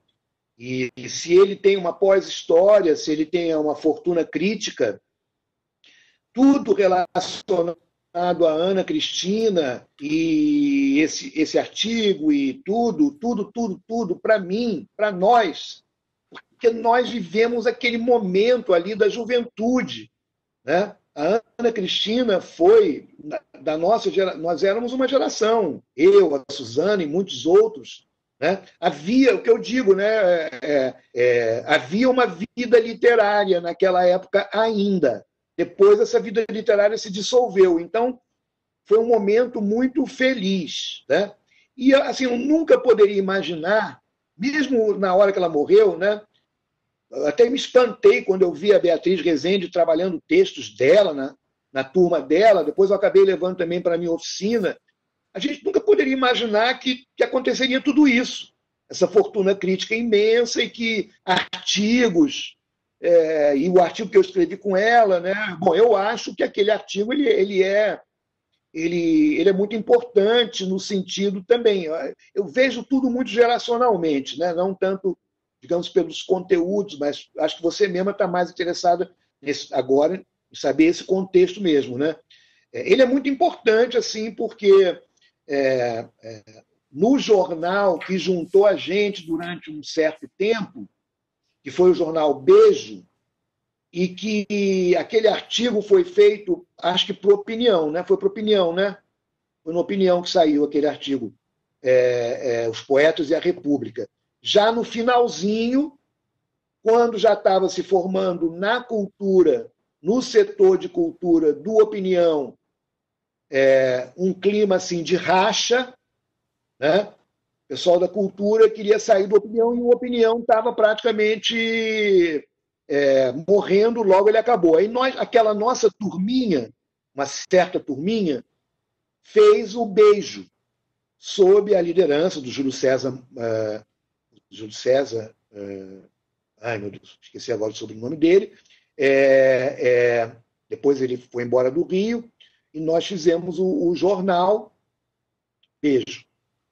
Para esse grupo, para essa nossa geração, inclusive para o pessoal das artes plásticas, naquele momento quem estava mais adiantado nesse tópico eram as artes plásticas, era a revista Malazarte, o Ronaldo Brito, Paulo Venâncio.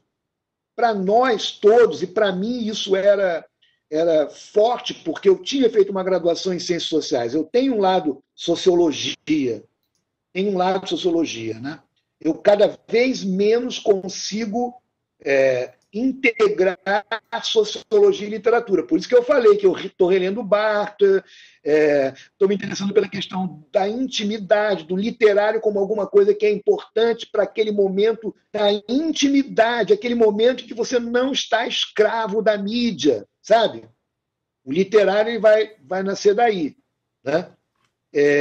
Então, para nós, era muito importante a dimensão institucional e situacional da criação artística, certo?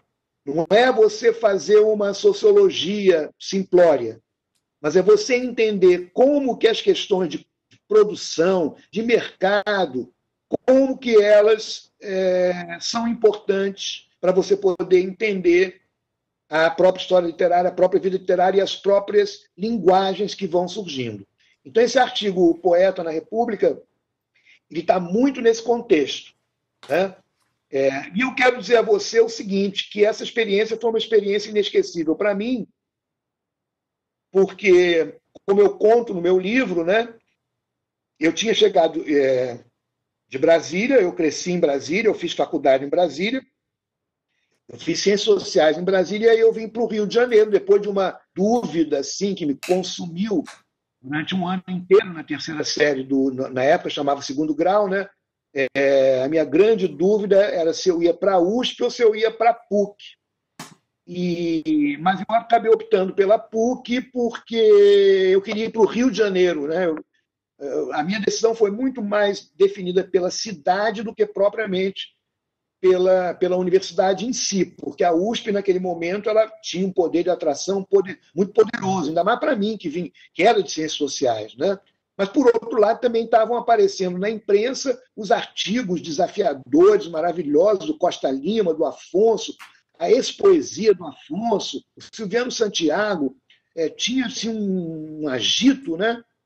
E quando eu cheguei aqui no Rio de Janeiro, enfim, eu vinha assim de um ambiente bastante protegido, familiar, de uma cidade que, apesar de ser a capital da República, na época, para quem era de lá, porque eu sou de lá, eu fui para lá com 7 anos de idade, nós somos pioneiros. Então, para quem era de lá, para as pessoas de Brasília, Brasília era uma cidade interior, em comparação com o Rio de Janeiro ou com São Paulo. Então, de repente, eu chego no Rio de Janeiro, na PUC, naquela muvuca, naquela coisa toda política, e as pessoas muito mais espertas do que eu, certo? E aí eu conheci a Ana Cristina, eu fiquei amigo da Ana Cristina, nesse contexto das relações que foram estabelecidas ali, e realmente, num certo sentido, a Ana me adotou, digamos assim, né? Em certas coisas eu era bastante ingênuo. E uma das questões que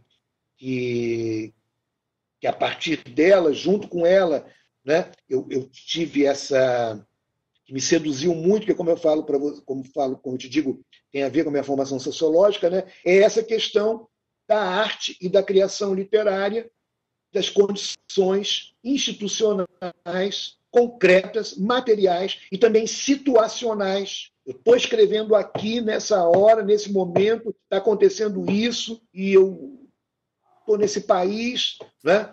Então ela me introduziu para isso, e a partir daí isso tornou realmente uma marca geracional, né?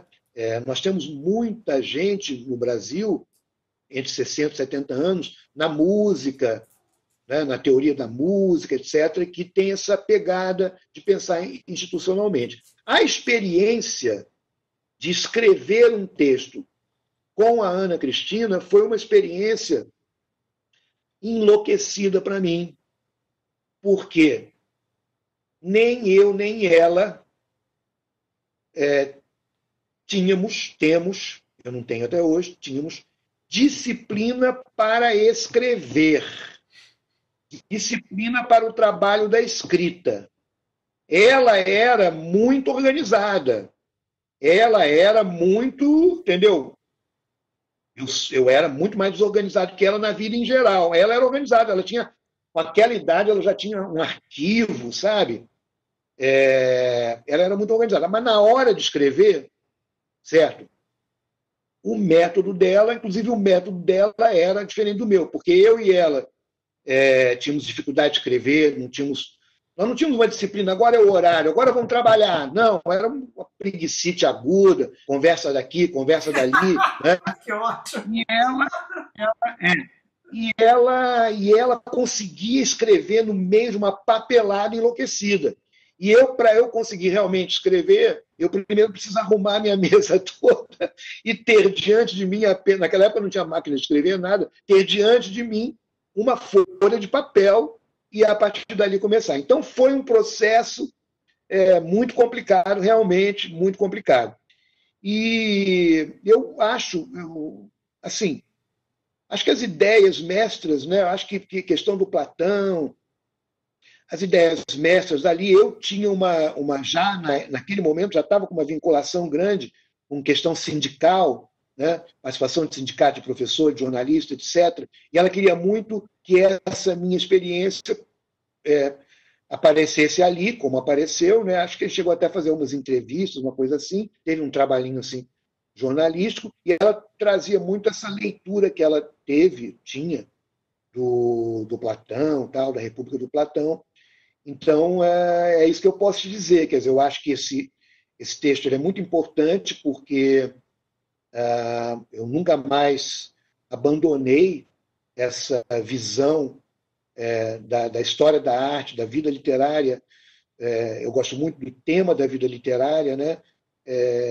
Que são esses fatores mesmo contextuais, situacionais. Quer dizer, eu acho que a grande questão aí é sair do modelo de história literária que parte de uma relação entre a escrita literária ou a escrita da crítica e a sociedade, um momento histórico maior, e se concentra no caráter qual é a situação concreta, certo? Então é o histórico situacional, é o recorte sincrônico, é o histórico situacional em contraposição a um histórico, digamos assim, externo, né? Em contraposição ao contexto político, etc. Quer dizer, o político da criação artística são justamente as condições de produção e circulação do literário. Então, eu tenho um trabalho grande com arquivo, etc., com biografia da Ana, biografia do Caio, etc. e tal, mas eu tenho também um outro lado meu, que é muito teórico. Dei muitos cursos, dei curso até sobre Kant, na pós-graduação da UERJ, né?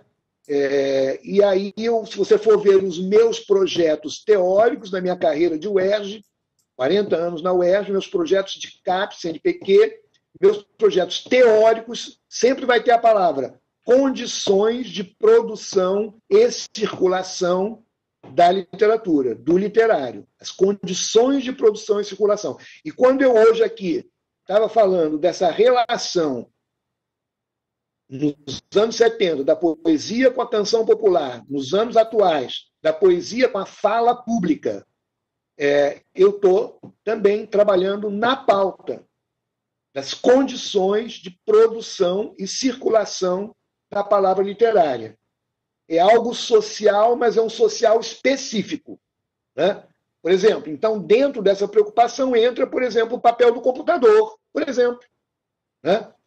Hoje em dia você tem muitos escritores, já está se tornando quase que um topos na literatura contemporânea, o escritor, na sua ficção, mencionar que ele está no computador, que ele está trabalhando no computador, etc. Então, isso é um elemento que eu chamo de situacional, né? A situação em que o texto, em que se dá a intimidade, aliás, você tem aí uma sociologia da intimidade, né? A intimidade ela também é produzida socioeconomicamente e ideologicamente falando. Então, esse artigo aí eu acho que ele é importante porque ele está inserido em alguma coisa que eu acho que caracteriza muito a minha geração de críticos literários, de artistas, de teóricos da arte, de teóricos da musicologia, etc. Que vai dar, por exemplo, em torno, lá pelos anos 80, em